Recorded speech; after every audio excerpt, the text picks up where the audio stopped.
أعوذ بالله من الشيطان الرجيم بسم الله الرحمن الرحيم وبه نستعين وهو خير ناصر ومعين وصلى الله على محمد وآله الطيبين الطاهرين أما بعد قال أمير المؤمنين عليه الصلاة والسلام العجز عافى والصبر شجاع والزهد ثروة والورع جنة ونعم القرين الرضا۔ السلام علیکم ورحمۃ اللہ وبرکاتہ۔ آپ تمام کی خدمت میں کلمات امیر المومنین پروگرام لے کر ایک بار پھر سے حاضر ہوں، اور اس پروگرام میں ہم ہمیشہ کی طرح آج بھی مولا کائنات کی کلمات کسان میں سے ایک حکمت کو سمجھنے کی کوشش کریں گے، اور آج ہم جس حکمت کو سمجھیں گے اور جس پر غور و فکر کریں گے وہ حکمت نمبر 4 ہے۔ مولا کائنات کا یہ جو حکمت کا خزانہ ہے، یہ جو کلمات کسان ہیں، یقیناً یہ انسان کی زندگی کو بدل دینے والے ہیں۔ آئیں ہم سب مل کر اس حکمت نمبر 4 میں چھپے ہوئے اس مختصر سے وقت میں بہت بڑے خزانے کو تلاش کرنے کی کوشش کرتے ہیں، اور اپنی زندگیوں کو مزید نکھارتے ہیں، اور اپنی زندگیوں میں مزید آسانیاں لانے کی کوشش کرتے ہیں، کیونکہ مولا کائنات کی یہ تمام حکمتیں، مولا کائنات کے یہ تمام کلمات ہماری زندگیوں کو نکھارنے کے لیے ہیں، ہماری زندگیوں میں آسانیاں پیدا کرنے کے لیے ہیں۔ یقیناً ان تمام کلمات پر غور و فکر کرنے کے بعد، ان تمام کلمات کو سمجھنے کے بعد اور ان کو اپنی زندگی میں شامل کرنے کے بعد ایک وقت وہ بھی آئے گا کہ جب ہماری زندگی بہت ہی آسان اور سہل ہو جائے گی، اور ہماری تمام مشکلات حل ہو جائیں گی۔ سب سے پہلے ہمیشہ کی طرح اس حکمت کے حوالے کی طرف چلتے ہیں۔ اس حکمت کو بھی شیخ حرانی نے حکمت نمبر 2 اور 3 کے ساتھ اپنی کتاب تحفۃ العقول میں مؤلف نہج البلاغہ سے پہلے لکھا ہے، اور اس حکمت میں مولا ہمیں 5 چیزوں کی طرف متوجہ کر رہے ہیں۔ مولا ہمیں 5 ایسی صفات کے بارے میں بتا رہے ہیں کہ جس میں سے ایک نیگیٹو ہے، انسان کے لیے عیب ہے، ڈیفیکٹ ہے، کہ جس سے انسان اگر دور رہے تو اچھا ہے، اور باقی کی 4 پازیٹیو کوالٹیز ہیں، ایسی کوالٹیز کہ جنہیں انسان کے اندر موجود ہونا چاہیے۔ اور اپنے پرانے ہی طریقے کے ساتھ ہم انشاءاللہ ان 5 کو لے کر بھی چلیں گے، اور باری باری ان تمام ارشادات پر آج بات کریں گے۔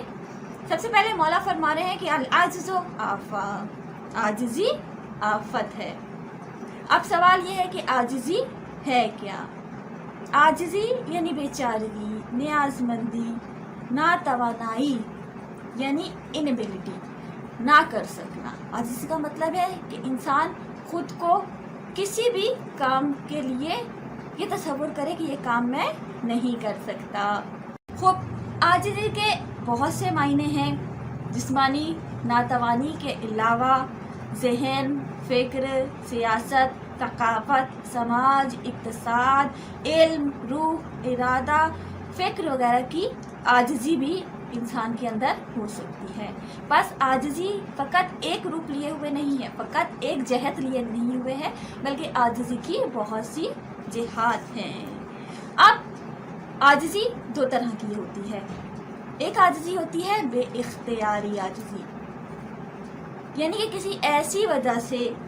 انسان خود کو کسی کام کے لائق نہ سمجھے یا کوئی کام نہ کر سکے کہ جو اس کے اختیار میں نہیں ہے۔ مثال کے طور پر اگر کسی شخص کے ہاتھ نہیں ہے تو وہ تمام کام وہ نہیں کر سکے گا کہ جو ہاتھ سے انجام دیے جاتے ہیں، یا مثال کے طور پر اگر کوئی شخص چلنے پھرنے سے معذور ہے تو وہ چل نہیں سکے گا۔ بس یہ ناتوانی، یہ نہ کر سکنا، یہ ہاتھ سے کام نہ کر سکنا، یہ پاؤں سے چل نہ سکنا اس کے اختیار میں نہیں ہے، کیونکہ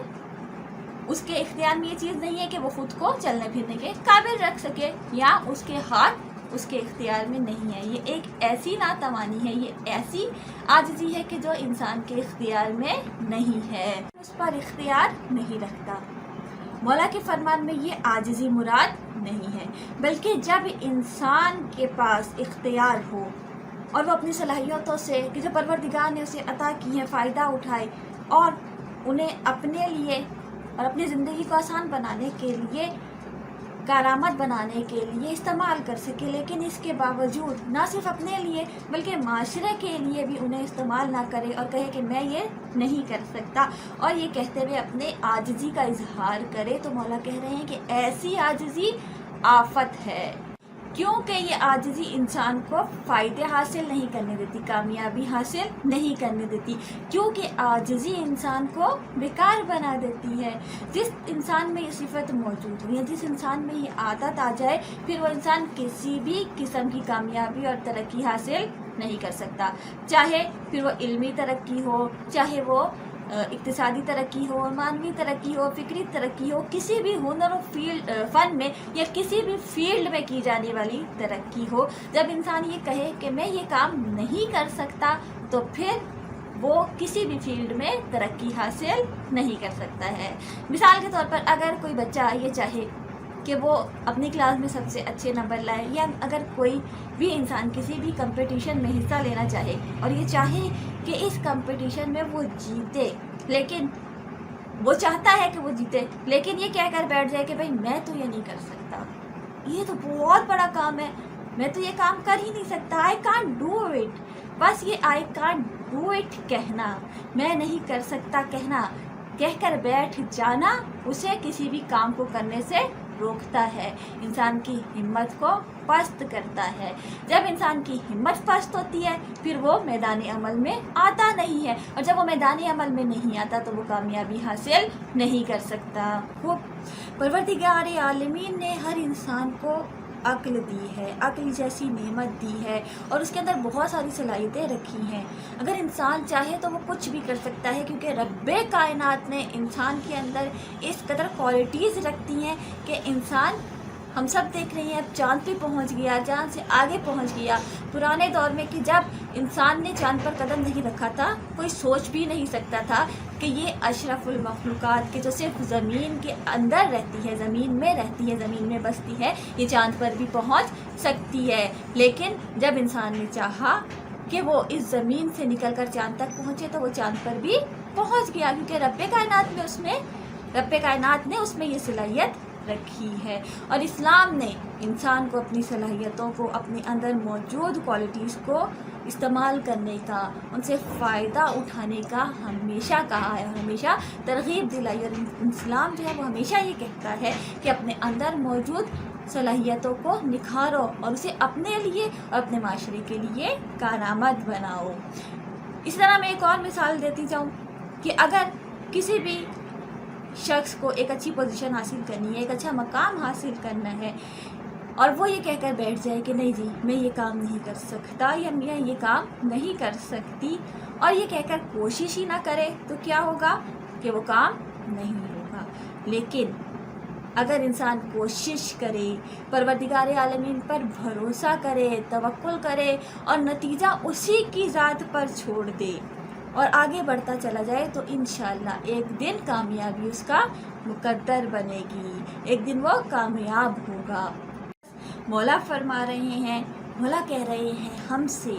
کہ خود کو کسی بھی میدان میں ناکارہ نہ سمجھو، لاچار نہ سمجھو، ناتوان نہ سمجھو۔ یہ مت کہو کہ میں نہیں کر سکتی، میں نہیں کر سکتا۔ کیونکہ یہ محرومی کا باعث ہے، یہ ناکامیابیوں کا باعث ہے، یہ عاجزی آفت ہے۔ بلکہ مولا کہہ رہے ہیں کہ اپنے آپ کو ذہنی طور پر، جسمانی طور پر سستی اور عاجزی سے نجات دلاؤ، اپنی سستی کو، اپنی عاجزی کو ختم کرو، اور کہو کہ ہاں